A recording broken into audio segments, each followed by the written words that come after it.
Hello दोस्तों, स्वागत है आपका स्टडी आईक्यू चैनल में। मेरा नाम है विकास और आज से हम शुरू कर रहे हैं एक नई सीरीज।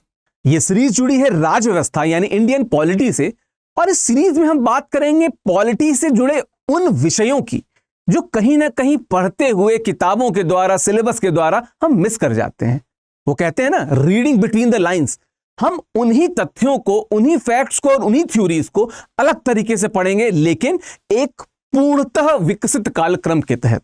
हम बात करेंगे कुछ उन विषयों की जो कहीं ना कहीं उत्तर लेखन के समय जब आते हैं हमारे सामने, तो हम या तो मोनोटोनस हो जाते हैं, या तो फैक्चुअली उस उत्तर को लिख देते हैं, या कई बार बहुत थ्योरेटिकली हाई कर देते हैं। तो इस तरीके का जो द्वंद्व है आपके सामने न आए, इस तरीके की रुकावटें, अड़चने न आए, इसको देखते हुए हमने इस सीरीज की शुरुआत की। देखिए, जैसा कि जो पहला टॉपिक है आप देख सकते हैं, a curious trail of basic structure doctrine, आधारभूत संरचना सिद्धांत का अनूठा विकास क्रम। देखिए, जब संविधान से जुड़ी कुछ बहुत स्पेशल और विशेष बातों की बात होगी तो जुडिशियल रिव्यू, बेसिक स्ट्रक्चर जैसी चीजों की बात आएगी ही आएगी। और चूंकि बेसिक स्ट्रक्चर कुछ उन सिद्धांतों में से एक है जो हमारे संविधान को उसका आधार, उसका बेस, उसकी बेस वैल्यू प्रदान करते हैं। तो बेसिक स्ट्रक्चर का जो महत्व है, वो जो लिखा है, जो हमारे सामने प्रस्तुत है, उससे कहीं ज्यादा है। तो कहां से शुरुआत हुई बेसिक स्ट्रक्चर की? वो कौन सी बैटल थी जुडिशरी और पार्लियामेंट की जिसने बेसिक स्ट्रक्चर जैसे बड़े ही अनूठे और बड़े ही नए और बहुत आवश्यक सिद्धांत, डॉक्ट्रीन को जन्म दिया? वो कौन व्यक्ति था जिसने पहली बार बेसिक स्ट्रक्चर जैसे शब्द की बात की? सब पे, हर बिंदु पे डिटेल में विस्तार से बात करेंगे, लेकिन आपसे एक आशा है कि आप इसे क्रमवार देखते जाइए। मैं इस बात की पूरी गारंटी लेता हूं कि इस चैप्टर के अंत तक, इस वीडियो के अंत तक बेसिक स्ट्रक्चर से जुड़ी कोई भी कंफ्यूजन, आधारभूत संरचना से जुड़े कोई भी कॉन्सेप्ट आपके दिमाग से अछूता नहीं रहेगा। आप हर बिंदु को अच्छे से समझ सकेंगे। तो शुरू करते हैं।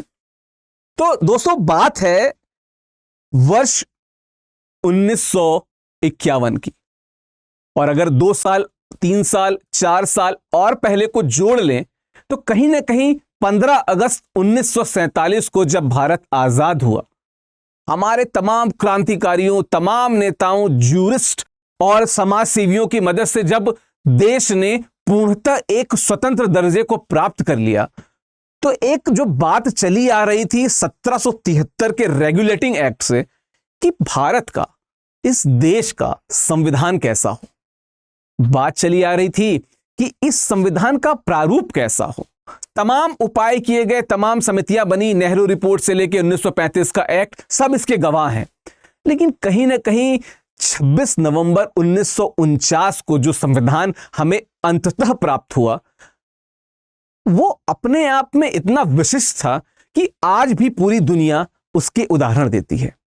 तो ये जो संविधान हमें इतनी मेहनत के द्वारा, इतने ज्यादा तारीखों, दलीलों और तमाम मुद्दों पे वाद विवाद के बाद जो प्राप्त हुआ, उसकी महत्ता जो है ना, उसको पूरी तरीके से कैप्चर करना, कवर करना ही सीरीज का उद्देश्य है। और जब बात 1951 की करते हैं, जब पहली बार पूर्ण रूप से और औपचारिक रूप से सत्ता में आती है कांग्रेस सरकार, और कांग्रेस सरकार के लीडर कौन रहते हैं? पंडित श्री जवाहरलाल नेहरू जी, जो भारत के पहले प्रधानमंत्री भी थे। प्रधानमंत्री रहते हुए और उसके बाद या उसके पूर्व, हम जब भी नेहरू जी का कार्यकाल देखते हैं या उनका स्ट्रगल देखते हैं इंडिपेंडेंस के समय में, एक थ्योरी जो उनसे हमेशा जुड़ी रहती है, वो थ्योरी है समाजवादी यानी सोशलिस्ट प्रिंसिपल की। नेहरू जी, शास्त्री जी निश्चित तौर पे समाजवादी नेताओं के अग्रणी श्रेणी में आते हैं। तो कहीं ना कहीं उनकी जो सरकार थी, उसके प्रिंसिपल भी सोशलिस्ट प्रिंसिपल्स थे, समाजवादी प्रिंसिपल्स थे। तो कहीं ना कहीं जब सरकार को लेके वो आगे बढ़ रहे थे, तो उन्होंने कहा कि क्यों ना इन प्रिंसिपल्स को हम अपने शासन में लागू करें। देखिए, जब संविधान को हम देखते हैं तो उसके 2 भाग, फंडामेंटल राइट और directive principles of state policy, मौलिक अधिकार और राज्य के नीति निर्देशक तत्वों के बीच में एक द्वंद्व लगातार ही दिखता है। और यह द्वंद्व तब भी दिख रहा था जब नेहरू जी सरकार में आए थे। खैर, चूंकि वो सरकार थे और सरकार के द्वारा जो पॉलिसीज, जो नीतियां आगे बढ़ाई जाती हैं, वो कहीं ना कहीं लोगों के वेलफेयर के लिए, लोगों की भलाई के लिए और दमितों, शोषितों, पिछड़ों को आगे लाने के लिए होती हैं। अब सरकार ने कहा कि देखिए, जब भारत आजाद हो रहा है तो बहुत से लोग बहुत अमीर, बहुत कुलीन, बहुत ही अभिजात्य वर्ग के हैं और बहुत से लोग उतने ही दमित, उतने ही शोषित, उतने ही पीड़ित और उतने ही पिछड़े हैं। हमको सरकार के रूप में क्या करना है, मतलब मैं तत्कालीन कांग्रेस सरकार का व्यू पॉइंट बता रहा हूं कि उनको सरकार के रूप में इन दोनों ही धड़ों को, इन दोनों ही भागों को एक साम्य पे लाना था। उस साम्य पे लाने के लिए कहीं ना कहीं सरकार को इन सोशलिस्ट प्रिंसिपल यानी समाजवादी जो मूल्य हैं, इनकी जरूरत पड़नी ही पड़नी थी। तो सरकार क्या करती है, सरकार बोलती है कुलीन वर्गों से, अभिजात्य वर्गों से कि सर, आप अपनी संपत्ति का कुछ भाग या अपनी जमीन का कुछ भाग सरकार को दान करें। आपको याद होगा भूदान, ग्रामदान जैसे आंदोलन उस समय शुरू होते हैं, विनोबा भावे का नाम आपको याद आ रहा होगा। तो ये सभी लोग जुड़ते हैं उस मतलब अपने आप में बहुत ही अनूठे कार्यक्रम से, जहां पे अमीरों से, कुलीनों से बात की जाती है कि please help your friends, help your fellow Indians, help them to get rid of this poverty. तो ये जो सरकार की शुरुआत थी, देखिए, अगर बहुत बहुत बेसिक ह्यूमन वैल्यूज से जोड़ा जाए तो हर कोई चाहता है कि जो हमने मेहनत से संपत्ति अर्जित की है या अगर हमारी पुश्तैनी संपत्ति है तो वो अक्षुण्ण रहे, वो हमारे पास ही रहे। तो जब भी कोई व्यक्ति अप्रोच किया जाएगा कि भाई थोड़ी संपत्ति हमें दे दो, बहुत कम ही लोग ऐसे होंगे जो बिना किसी शको शुबा के क्या बोलेंगे, ले जाओ भाई। तो जो कुलीन वर्ग था, उसका एक बहुत बड़ा धड़ा था जो ये चाहता था कि नहीं, हमें सरकार को ये दान नहीं देना है, हमें सरकार को ये जो जमीनें हैं इस तरीके से नहीं देनी है। यहां पे उनके समर्थन के लिए जो सबसे जरूरी चीज थी वो थी खुद मौलिक अधिकार, यानी फंडामेंटल राइट्स। फंडामेंटल राइट्स यानी राइट टू प्रॉपर्टी का अधिकार उस समय फंडामेंटल राइट की सीरीज में था। कहने का मतलब कि उनके पास एक बहुत बड़ी शक्ति थी एफआर यानी फंडामेंटल राइट के रूप में, मौलिक अधिकारों के रूप में। जाहिर सी बात है, जब उन्हें यह लगा कि भाई उनके अधिकारों का हनन हो रहा है, उनके अधिकार छीने जा रहे हैं, वो जाते हैं किसके पास, कोर्ट के पास। और कोर्ट क्या कहता है कि no government can take your land और they can't do land reforms without your permission since this is your fundamental right. So court क्या कहती है कि नहीं, अगर आपसे जमीनें छीनी जा रही हैं तो यह आपके मौलिक अधिकारों का हनन है और सरकार को यहां पर रुकना पड़ेगा और सरकार ये काम आगे नहीं कर सकती।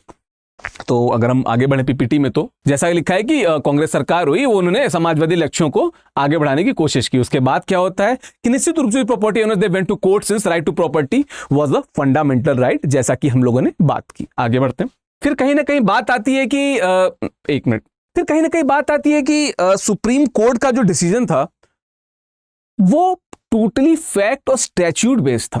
भाई कानून में अगर ये लिखा है तो उसका पालन होना ही चाहिए। देखिए, सरकारें 360 डिग्री सोचती हैं, सरकारें तर्क वितर्क से ऊपर भी सोचती हैं, लेकिन जो कानून है, जो जुडिशरी है, वो हमेशा किसको फॉलो करता है, वो स्टैट्यूट बुक्स को फॉलो करता है, कोडिफाइड लॉज को फॉलो करता है। कई बार उसको ये पता रहेगा कि आप गिल्टी नहीं है या आप गलत नहीं है, लेकिन फिर भी अगर स्टैट्यूट के हिसाब से अगर आप गलत साबित हो रहे हैं तो आपको सजा मिलेगी। ये बड़ा ही कॉमन सा प्रिंसिपल है, ठीक है। तो कहीं ना कहीं कोर्ट ने उस समय क्या बोला कि भाई नहीं, this is violative of fundamental right.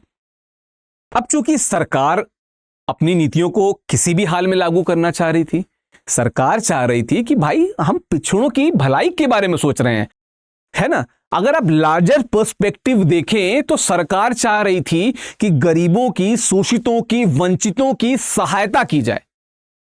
और कोर्ट अपने नियम कानून के हिसाब से चल रही थी, तो कोर्ट भी गलत नहीं थी और सरकार भी गलत नहीं थी। तो सरकार क्या करती है, सरकार 1951 और 52 में दो संविधान संशोधन यानी कॉन्स्टिट्यूशनल अमेंडमेंट एक्ट लाती है, जिससे मतलब कॉन्स्टिट्यूशनल अमेंडमेंट एक्ट फर्स्ट और फोर्थ जो यहां पे आप देख सकते हैं जो लाया जाता है। और सरकार करती क्या है कि जो भी प्रॉपर्टी से जुड़े विषय रहते हैं, इनको शेड्यूल 9 बना के अनुसूची 9 बनाकर उसमें डाल देती है और इसको जुडिशरी के परव्यू से, यानी जुडिशरी का जो रिव्यू सिस्टम है, जुडिशियल रिव्यू जिसे कहते थे, उससे बाहर कर देती है। मतलब कि देखिए, आपका जुडिशियल रिव्यू भी बना रहे, हम अपना काम भी कर सकें, तो इस पूरे मैटर को ही उठा के वो क्या कर देते हैं, जुडिशियल रिव्यू के दायरे से बाहर कर देते हैं शेड्यूल 9 में डाल के। तो अब देख रहे हैं सरकार ने भी अपने पत्ते खेले वहां पर। आगे क्या होता है, जाहिर सी बात है कि 9 शेड्यूल जो हमने बात की कि जो न्यायिक पुनरावलोकन या न्यायिक समीक्षा की जो शक्ति होती है, जुडिशियल रिव्यू की शक्ति होती है, उसे ही कर्टेल कर दिया, शॉर्ट कर दिया, लिमिट कर दिया सरकार ने। फिर क्या होता है भाई, जाहिर सी बात है कि इसका एक ही हश्र होना था। वो क्या था, भारत में लोग आक्रोशित हो गए, विरोध होने लगे सरकार के, और वो कुलीन वर्ग, अभिजात्य वर्ग जो बहुत मजबूत थे, भाई देखिए पैसे से मजबूत थे, दे वर नोइंग कि लोगों को टैकल किया जा सकता है, हैंडल किया जा सकता है, आक्रोश की आग में उन्हें आगे बढ़ा देते हैं। लेकिन ये एक बहुत बड़े सिद्धांत जो संविधान को एक नई दिशा देने वाला था, कि एक शुरुआत भर थी। आगे क्या होता है, बात यह होती है कि अगर कोई संविधान संशोधन हो रहा है, ठीक है, कॉन्स्टिट्यूशनल अमेंडमेंट लाया जा रहा है, तो क्या ये लॉ है? यहां पे ही कंफ्यूजन एक शुरू हो जाता है। भाई अगर लॉ है तो सुप्रीम कोर्ट या हाई कोर्ट उसे जुडिशियल रिव्यू के तहत, यानी न्यायिक समीक्षा के तहत बदल सकती थी, लेकिन अगर तो ये लॉ नहीं है तो फिर उनका अधिकार ही नहीं है। तो ये डिबेट शुरू हुई, जैसे लिखा है ना कि there was a contention whether constitutional amendment is law under article 13 clause 2 और नॉट। ठीक है, तो एक बहुत बड़ा कंफ्यूजन क्रिएट हो गया, लेकिन ये कंफ्यूजन भी अपने एक अंत को प्राप्त हुआ। मैं आगे पढ़ेंगे इसमें। 2 लैंडमार्क केसेस आए, Shankari Prasad versus Union of India and Sajjan Singh versus state of Rajasthan. 2 बहुत लैंडमार्क केस आए। मुझे पता है कि जब मैं इन केसेस की बात कर रहा हूं तो आपके दिमाग में तीसरा केस यानी I G Golaknath versus state of Punjab और Kesavananda Bharati versus state of Kerala भी आ गया होगा। लेकिन जब हम इस ट्रेल को पढ़ते हैं ना, तो इन आर्टिकल्स पे जोर देना या ध्यान देना बहुत जरूरी है, क्योंकि हम कई बार आर्टिकल को फैक्ट के रूप में पढ़ लेते हैं, लेकिन उनकी बीच की जो थ्योरी जो बहुत इंपॉर्टेंट होती है, जो डॉट से डॉट मिलाने के लिए काम आती है, वो मिस कर जाते हैं। तो इसलिए मैं लेके आया। अब इस दोनों केसेस का जो रिजल्टेंट रहा, उसमें कोर्ट ने क्या कहा कि parliament has the right to amend any law even if it is any impact on the fundamental right. संसद को किसी भी कानून में संशोधन करने का अधिकार है, भले ही इसका मौलिक अधिकारों पर कोई प्रभाव पड़ता हो। ठीक है, कहने का मतलब यह कि यहां पे कोर्ट ने पार्लियामेंट की सुप्रीमेसी को एक्सेप्ट किया। कोर्ट ने कहा कि संसद को अधिकार है, अगर वो कर्टेल करना चाहे फंडामेंटल राइट, कर सकती है। ठीक है, ये क्लियर एक कट ओपिनियन आ रहा है शंकरी प्रसाद एंड सज्जन सिंह दोनों केसेस में। लेकिन इसके बाद जो केस आएगा ना, ये वो केस रहेगा जो सबसे पहला केस माना जाता है बेसिक स्ट्रक्चर को नींव देने के लिए। बिल्कुल आप सही समझ रहे हैं, ये केस है IC Golaknath versus state of Punjab. Now 1967 का केस है, और जो ब्रैकेट में आप 6:5 देख रहे हैं वो एक्चुअली जजेस की संख्या है। तो जब भी कोई केस अब हायर बेंच की तरफ जाता है तो जजेस के जो नंबर हैं वो भी चेंज हो जाते हैं, वो बदल जाते हैं। तो बदल जाने का मतलब कि बढ़ जाते हैं मोस्टली, और ये ऑड ही होता है, क्योंकि मान लीजिए अगर 12 जजेस की बेंच बन गई तो 6 ने पक्ष में दे दिया, 6 ने विपक्ष में दे दिया, तो कोई मतलब नहीं निकला। इसलिए इसे ऑड नंबर रखा जाता है कि भाई कहीं ना कहीं एक बड़ी संख्या पक्ष में होगी और एक छोटी संख्या विपक्ष में ही होगी, तो रिजल्ट तो कम से कम आएगा। तो 6 लोग इस जो वर्डिक्ट के पक्ष में थे और 5 लोग इसके विपक्ष में थे। तो अल्टीमेटली जो वर्डिक्ट निकल के आया वो हम यहां पे देख लेते हैं। मैं आपको फिर से बता रहा हूं कि हम धीमे धीमे आगे बढ़ रहे हैं उस बेसिक स्ट्रक्चर को और डीप में समझने के लिए, जिसने संविधान की पूरी डेफिनेशन को ही अलग मुकाम दिया, अलग मोड़ दिया। ठीक है, तो इसमें कोर्ट कहती क्या है कि any change in the constitution is subject to 13 clause 2 and parliament can not amend fundamental right if required new constitutional assembly is to be convened. मतलब कि अगर 13 क्लॉज 2 के रेस्पेक्टिव कोई चेंज भी हो रहा है, सरकार फंडामेंटल राइट को बदल नहीं सकती, चेंज नहीं कर सकती। और अगर सरकार को यह करना है, अगर सरकार ये करना चाह रही है तो उसे नई कॉन्स्टिट्यूएंट असेंबली यानी संविधान सभा का गठन करना होगा और वापस से चीजों को शुरू करना होगा। तो ये तो रही एक अलग स्तर की मूल बात। अब इसके बाद की बात क्या है कि जब ये केस चल रहा था अपने रफ्तार से, चीजों से, तो वहां पे एक व्यक्ति थे, उनका नाम क्या था? उनका नाम था M.K. नाम्बियार। नाम्बियार साहब क्या करते हैं? नाम्बियार साहब बात करते हैं बेसिक स्ट्रक्चर की। वो कहीं ना कहीं अपने डिस्कशन के दौरान कोर्ट के सामने एक बात रखते हैं कि why not to formulate a structure, a concept, a base to protect, preserve the values enshrined in the constitution. बहुत ही इनडायरेक्टली बोलते हैं लेकिन इसकी बात की जाती है। बेसिक स्ट्रक्चर एज अ नाम पहली बार सामने आता है किसके द्वारा?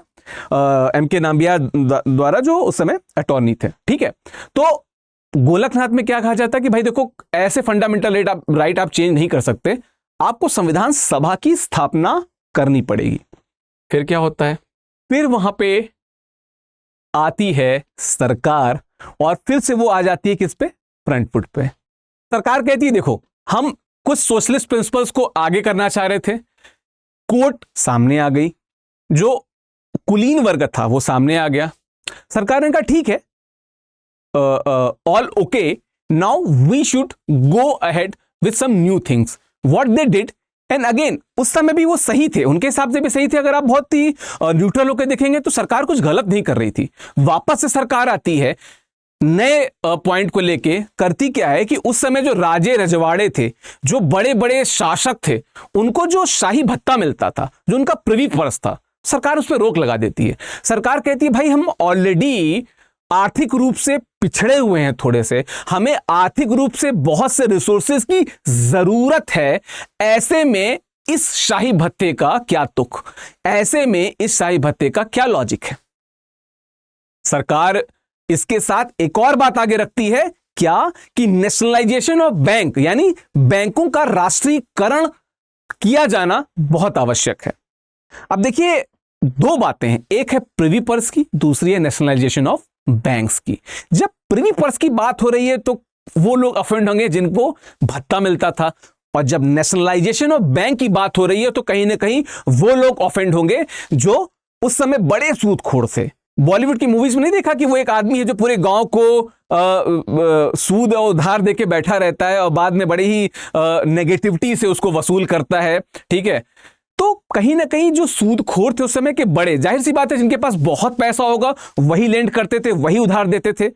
उनको लगा कि अगर नेशनलाइजेशन ऑफ बैंक्स हो जाएगा, बैंकों का राष्ट्रीयकरण हो जाएगा, तो बैंक तब तो फिर आराम से लोन देने लगेंगे। जब लोगों को आसानी से बैंक लोन देने लगेंगे तो वो हमारे पास क्यों आएंगे। एक और बात, सरकार लोन अपने हिसाब से दे सकती है, वो एडजस्ट कर सकती है, पर अगर हम पहले 8% देते थे, अब अगर 4% पे आ जाएंगे तो हमारा मुनाफा क्या ही होगा। तो इस बात को लेके भी कहीं ना कहीं वापस से उनके दिमाग में उलझने शुरू हो गई। खैर, सरकार अपने पॉइंट पे सही थी, और ये दोनों ही एक बड़े ही, जिसे कहते हैं ना कि यादगार लम्हे जिन्हें कहते हैं, बड़े ही यादगार क्षण थे जब कुछ इस तरीके के कदम, बोल्ड कदम लिए गए सरकार के द्वारा। ठीक है, आगे इसके क्या होता है, जाहिर सी बात है कि फिर डिबेट की बात हो जाती है कि चीजें किस तरीके से आगे बढ़ी। अब शुरू होती है वो बैटल जो अगर आप पॉलिटी या लॉ के विद्यार्थी हैं तो आपको पानीपत की लड़ाई से थोड़ा ज्यादा ही इंटरेस्टिंग लगेगी। हालांकि ये लड़ाई नहीं थी, ये जंग थी वर्चस्व की, ये जंग थी वैल्यूज की, और वैल्यूज की जंग कहना ज्यादा जरूरी है। तो this was a battle between judicial supremacy and parliamentary supremacy. संसद सर्वोच्च है या न्याय क्षेत्र सर्वोच्च है? जो न्यायिक संस्थान है उनकी सर्वोच्चता है या संसद की सर्वोच्चता है? ये एक ऐसी जंग थी, ये एक ऐसी बैटल थी जिससे कहीं ना कहीं पूरा देश देख रहा था और पूरा देश प्रभावित होने वाला था। कैसे, देखते हैं। जब ये तकरार चल रही थी, जब ये वर्चस्व की जंग चल रही थी, उस समय एक तरफ था कोर्ट, एक तरफ थी सरकार, एक तरफ थे फंडामेंटल राइट, एक तरफ थे directive principle of state policy. सरकार बात कर रही थी डीपीएसपी की, भाई हमें शासन को और बेटर करना है, हमें गवर्नेंस को बेटर करना है। कोर्ट कह रहा था कि नहीं, अगर इंडिविजुअल का राइट्स वहां पे हनन हो रहा है तो हम बीच में आएंगे। तो ये जो टसल चल रही थी, इसके दौरान एक क्या चीज होता है कि सरकार एक अमेंडमेंट एक्ट लेके आती है, एक संविधान संशोधन बिल लेके आती है। सरकार क्या कहती है, क्या कि आर्टिकल 13 क्लॉज 4 को उसमें ऐड करती है, जिसके द्वारा article 13 do not apply on the constitutional amendment and president is bound to give assent to constitutional amendment bills. Article 13 clause 4 add किया जाता है और कहा जाता है कि जो आर्टिकल 13 है, जो जुडिशरी की जुडिशियल रिव्यू का जो सिस्टम है उसको डिफाइन करती है, उसको मजबूत और सशक्त करती है, उसको ही सरकार साइड कर देती है। उससे कहती है कि जो हम अमेंडमेंट कर रहे हैं ना, ये 13 के जो आर्टिकल 13 है, अनुच्छेद 13 है, उसके परव्यू में नहीं आता है। और जब भी हम इस बिल को भेजेंगे राष्ट्रपति के बाद पास, राष्ट्रपति को साइन करना आवश्यक है, जरूरी है। राष्ट्रपति, the president is bound to sign on that. और ऑफ कोर्स जब राष्ट्रपति का साइन हो जाएगा तो बिल से एक्ट हो जाएगा, ठीक है। तो ये एक बात चलती है।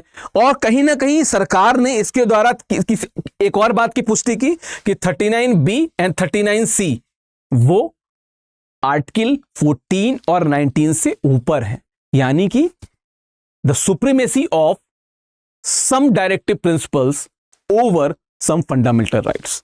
तो यहां पे तो सरकार एक एज लेते हुए दिख रही है कि सरकार एक अमेंडमेंट एक्ट ले आई, लेकिन मैंने कहा ना कि ये बिल्कुल ऐसे ही स्मूथ नहीं चला।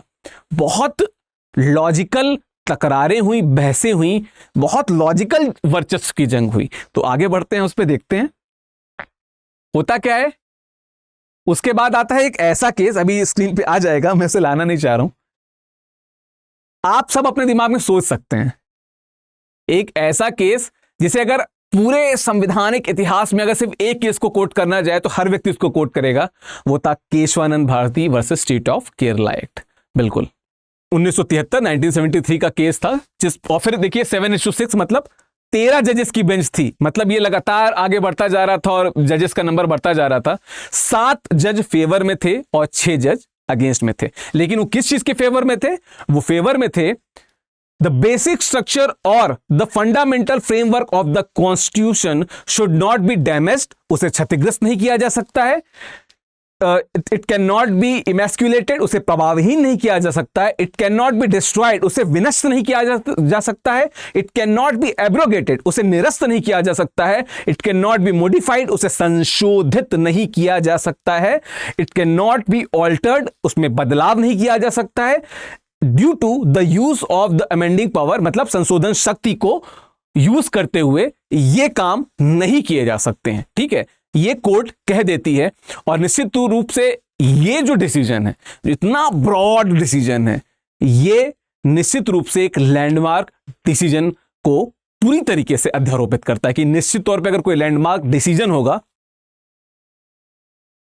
तो सीधे से कहता है कि भाई 368 में आप अमेंड कर सकते हो, बिल्कुल करो। ये काम नहीं होना चाहिए, मतलब जो बेसिक स्ट्रक्चर से छेड़छाड़ आपको नहीं करनी है। ठीक है, लेकिन लेकिन लेकिन मुझे पता है आप लोग के दिमाग में भी एक बात आ रही होगी कि बोल तो दिया बेसिक स्ट्रक्चर, लेकिन जो जजेस थे उनके दिमाग में बेसिक स्ट्रक्चर कितना क्लियर था? क्योंकि अब हमको पता है कि ये एक बहुत बड़ा सुपर सेट है, इसमें बहुत सारे छोटे छोटे पॉइंट्स हैं। लेकिन उस समय जो जजेस थे, क्या उनके दिमाग में वो पॉइंट्स उतने ही क्लियर थे?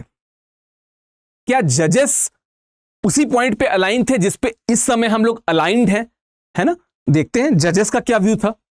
तो एक बार आप इसको देख लीजिए कि इन पॉइंट्स को कहा कि इसके तहत आप एक्शन, अगर ये चीजें हो रही हैं तो you can not take action, government can not take action if this such things are happening. ठीक है, आगे देखते हैं। अब आते हैं, देखिए ये जो जजेस का कुछ आप देख लीजिए कि कौन कौन जजेस थे। अगर आप देख पा रहे हो तो मैं दिखा देता हूं। जस्टिस जो क्या कहते हैं SM सीकरी थे, वो चीफ जस्टिस थे। Justice GM Shelat, justice KS Hegde, justice Grover, justice Reddy, justice Khanna, justice Mukherjee, justice Ray, justice DG Palekar, justice Mathew, justice Beg, justice Dwivedi and justice Chandrachud. निश्चित तौर पर जो इस समय सुप्रीम कोर्ट के चीफ जस्टिस हैं, ये उनके पिताजी थे, जस्टिस YV चंद्रचूड़। ठीक है, तो उनके पुत्र समय मुख्य न्यायाधीश हैं सुप्रीम कोर्ट के, उच्चतम न्यायालय के। तो ये जजेस थे। अब इसमें से कुछ जज अलग अलग वजहों से भी फेमस हैं। अभी जब डिस्कशन होगा तो मैं बात करूंगा जस्टिस खन्ना की, मैं बात करूंगा छोटे से ही जस्टिस रे की, और जस्टिस चंद्रचूड़ की बात मैं कर ही चुका हूं। जस्टिस सीकरे भी यदा कदा आगे की सीरीज में डिस्कशन में आते रहेंगे। बाकी जजेस भी, चूंकि ये वो समय था ना जब भारत संवैधानिक रूप से अलग ही पथ पे था, जब एक अलग स्तर का बदलाव हम देख रहे थे अपने संविधान में, अपने देश की राजनीति में। आते हैं इन लोगों ने कैसे बेसिक स्ट्रक्चर को देखा। सबसे पहले जस्टिस सीकरी जो उस समय चीफ जस्टिस ऑफ इंडिया थे, वो क्या कहते हैं? According to him the supremacy of the constitution and democratic and republican form of government is basic structure. मतलब उनके हिसाब से जो संविधान की सर्वोच्चता है वो क्या है? मतलब संविधान की सर्वोच्चता और सरकार का लोकतांत्रिक एवं गणतांत्रिक स्वरूप जो है वही आधारभूत संरचना है, वही बेसिक स्ट्रक्चर है। उसके बाद करें जस्टिस शेलाट और जस्टिस ग्रोवर की। उनके हिसाब से बेसिक स्ट्रक्चर क्या था? The sovereignty, unity and integrity of the nation is the basic structure. According to justice Hegde and justice Mukherjee, the preamble itself held the basic features, means the features mentioned in the preamble are themselves the basic structure। वो ही basic structure को form करते हैं, वो ही basic structure है। तो यहां तक जो लोग आए वो अपने अपने पॉइंट ऑफ व्यू को अलग अलग दायरे में बता रहे थे। हालांकि अल्टीमेटली ये सब जुड़ेंगे बेसिक स्ट्रक्चर के सुपर सेट में ही, ठीक है। फिर जस्टिस जगमोहन रेड्डी क्या कहते हैं? द पार्लियामेंट्री डेमोक्रेसी यानी संसदीय गणतंत्र and the three organs of the state. ठीक है, the three organs of the state ये क्या है? आप कमेंट बॉक्स में बताइएगा। तो ये थ्री ऑर्गन्स ऑफ स्टेट हैं, ये क्या है? They form the basic structure of the constitution. तो आप देखिए डिफरेंस, आप देख रहे हैं कि कहीं ना कहीं एक गोल और एक विजन सबका है, लेकिन अलग अलग पाथ से वो लोग वहां जा रहे हैं। लेकिन वहां पे जो सबसे अलग बात की जिस व्यक्ति ने, देखिए अभी जस्टिस खन्ना यहां पे आएंगे जिसको मैं नेक्स्ट बात करूंगा उनकी। एक केस था एडीएम जबलपुर वर्सेस शिवकांत शुक्ला वाला। उस केस में जस्टिस खन्ना बहुत फेमस हुए थे क्योंकि उस समय जैसे इसमें दिखा ना मेजॉरिटी ओपिनियन और माइनॉरिटी ओपिनियन, उस समय भी उस केस के माइनॉरिटी ओपिनियन देने वालों में से वो थे जब उन्होंने कहा था कि चाहे जिस भी कारण से नेशनल इमरजेंसी लग रही है, आर्टिकल 20 और आर्टिकल 21 को सस्पेंड नहीं होना चाहिए। लेकिन फाइनली वहां पे उनकी इस बात को नहीं माना गया। लेकिन हम सबको पता है कि रियलिटी क्या है, अभी संविधान में वो कभी भी एब्रोगेट नहीं होते। तो ये जो बातें हैं जस्टिस खन्ना की, ये उस समय आई थी जो जिस समय कोई नहीं मान रहा था। उस समय उन्होंने बहुत ही तार्किक लॉजिकल बात की जो अभी हम मानते हैं। और इस सीरीज में कहीं ना कहीं इस तरह के केसेस को लेके भी हम एक लेक्चर हमने डिसाइड किया हुआ है, हम करेंगे उसको, जो बहुत ही अलग लेवल के बेंचमार्क डिसीजन जहां पे आते हैं उनकी भी बात करेंगे। लेकिन अभी बेसिक स्ट्रक्चर पे वापस आते हैं।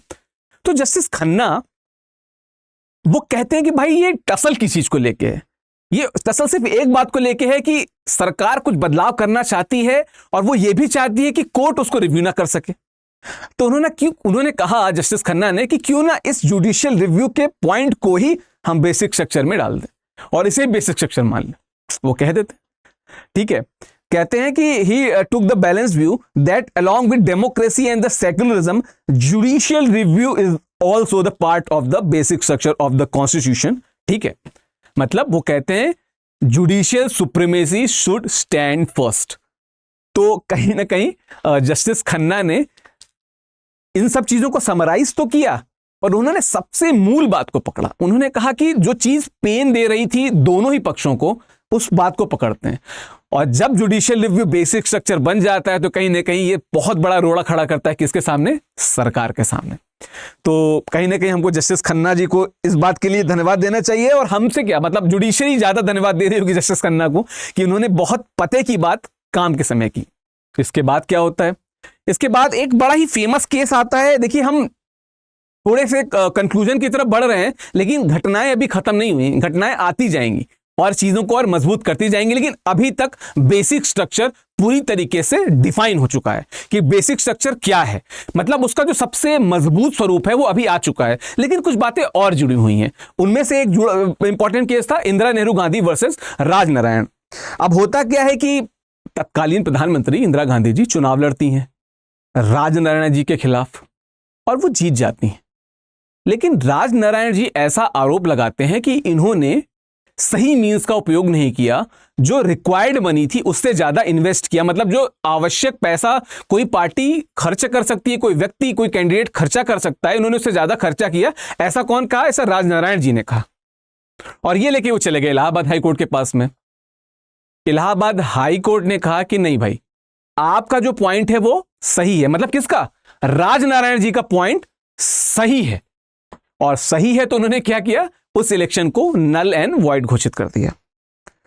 लेकिन एक जो बहुत स्पेशल बात थी इंदिरा गांधी जी की, वो थी उनका त्वरित एक्शन, जो सडन एक्शन वो लेती थी। ठीक है, कई बार वो बहुत मतलब इतिहासकार उन्हें कई बार बहुत लॉजिकल मानते हैं, कई बार लॉजिकल नहीं मानते हैं, वो एक डिबेट का विषय हो सकता है। लेकिन इंदिरा गांधी जी को लगा कि ऐसे कैसे हमारा इलेक्शन नल एंड वॉइड कैसे हो सकता है। वो गई सुप्रीम कोर्ट के पास में।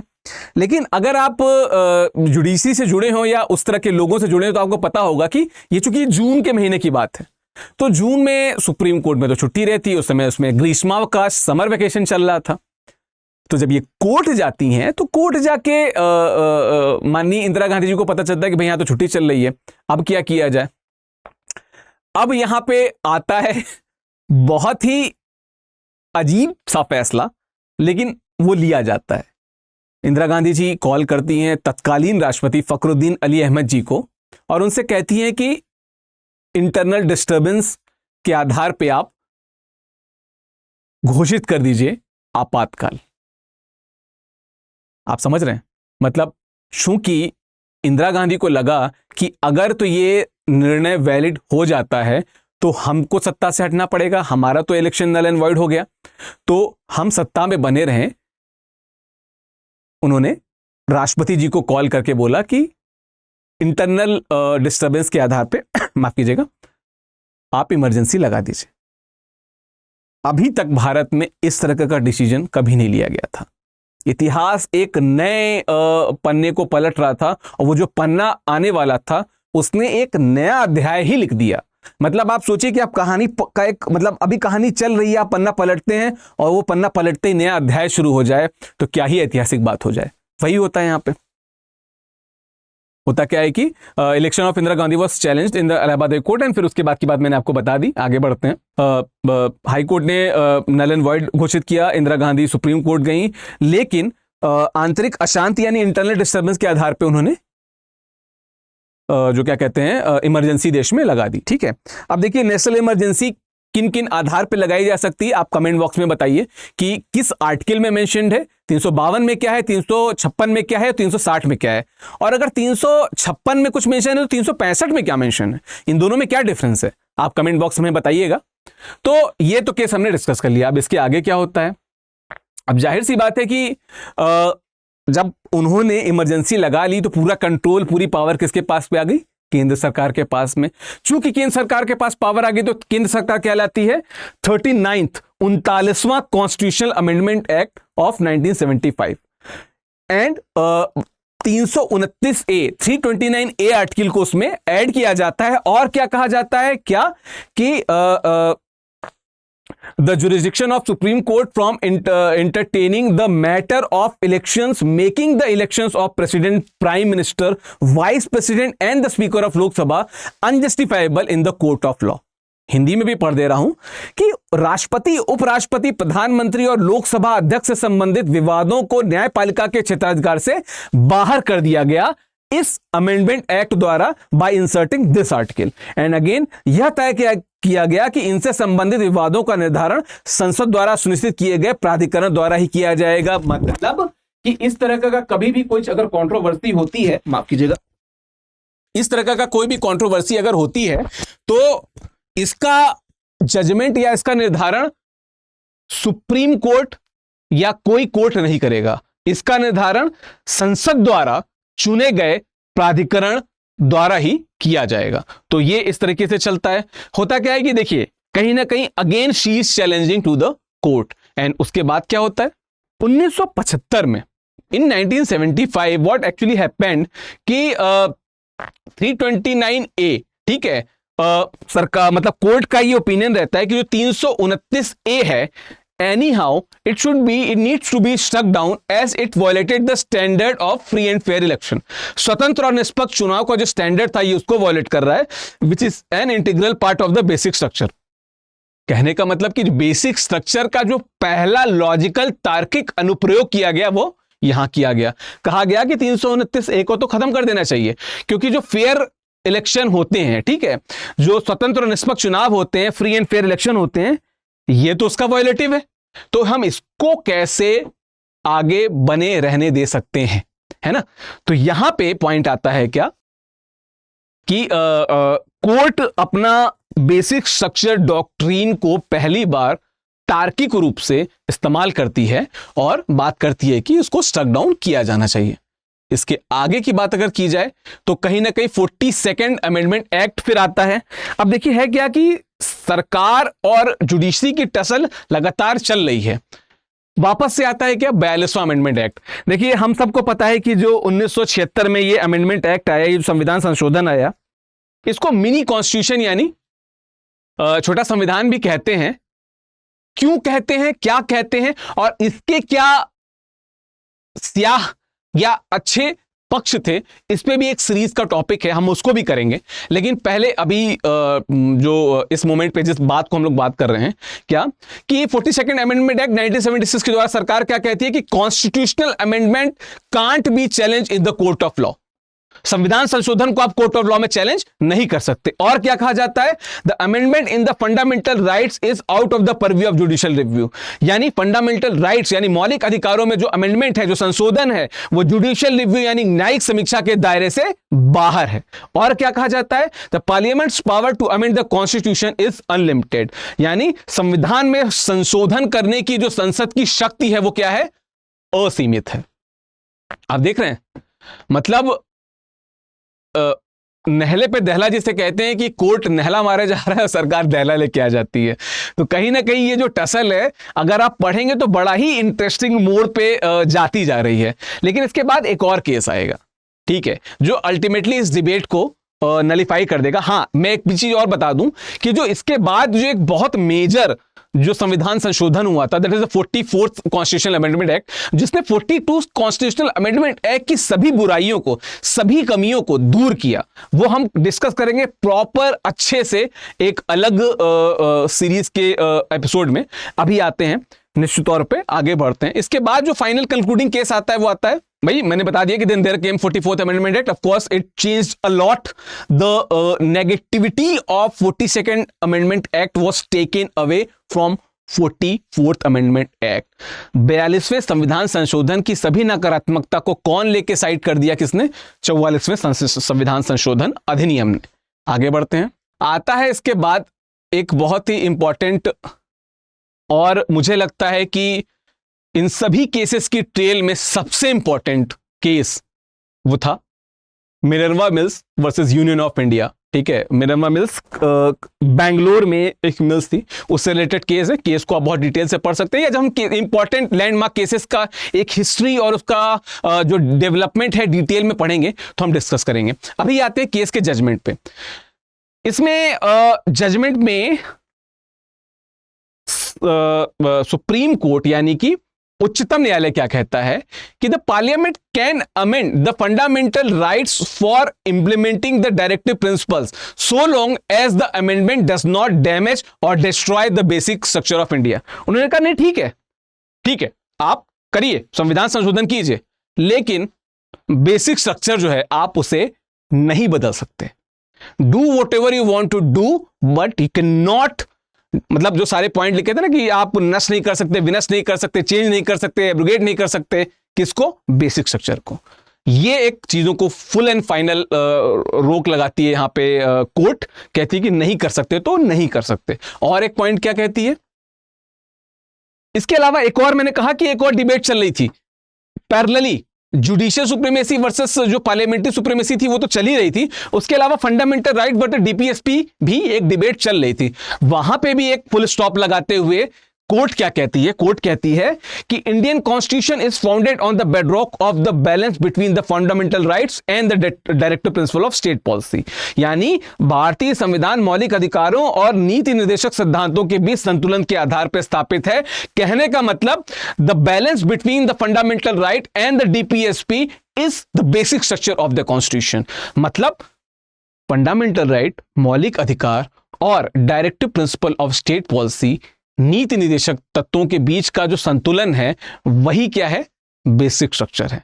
तो दो बहुत ही जायंट मुद्दों को एक केस में हल कर दिया गया कोर्ट के द्वारा, और हमें न सिर्फ बेसिक स्ट्रक्चर डॉक्ट्रिन का सबसे महत्वपूर्ण वर्डिक्ट दिखा, बल्कि वो वर्डिक्ट दिखा जिसने एक ही झटके में, एक ही बार में फंडामेंटल राइट वर्सेस डीपीएसपी की बहस को बहुत लोअर डाउन कर दिया। ठीक है, तो नहीं, कहीं ना कहीं हमें लगता है कि मिनर्वा मिल्स केस जो है वो एक बहुत डिसाइडिंग फैक्टर था तमाम चीजों के लिए, बेसिक स्ट्रक्चर के लिए, जुडिशियल वर्सेस पार्लियामेंट्री सुप्रीमेसी के लिए, and fundamental right versus DPSP जो थ्योरी चली आ रही थी उसके लिए।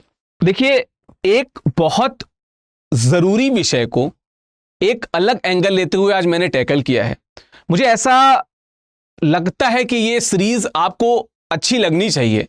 उस सीरीज के शुरुआत में जो पहला टॉपिक था आज हमारा, वो अब बिल्कुल अपनी समाप्ति की ओर है, और ये अंतिम स्लाइड जो पीछे आ रही है, उससे पहले बस मैं ये कहना चाहता हूं कि अगर ये सीरीज आपको अच्छी लग रही है तो आप शेयर कीजिए, सब्सक्राइब कीजिए, लाइक कीजिए, कमेंट कीजिए, और हमें कमेंट में बताइए कि और वो कौन से टॉपिक है या ऐसे कौन से विषय हैं जिन पे हमें सीरीज लेके आना चाहिए।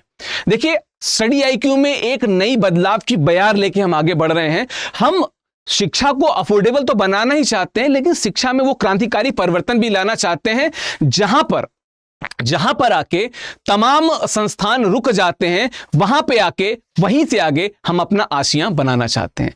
हम लोगों को, छात्रों को, अभ्यर्थियों को वो विजन दिखाना ही नहीं चाहते, बल्कि उसको पूरी तरीके से अमल में लाना चाहते हैं, जो कहीं ना कहीं शिक्षा व्यवस्था नहीं कर पा रही है। हमारी पूरी कोशिश रहेगी कि हम आपको आपकी तैयारी के क्रम में हर तरह से सहयोग करें, और इस सहयोग में हमारे साथी बनिए। और अंतिम स्लाइड को मैं वापसी फॉर्मली रूप से ला ही देता हूं कि इस राह में हमारे साथ जुड़ने के लिए बहुत बहुत शुक्रिया। धन्यवाद।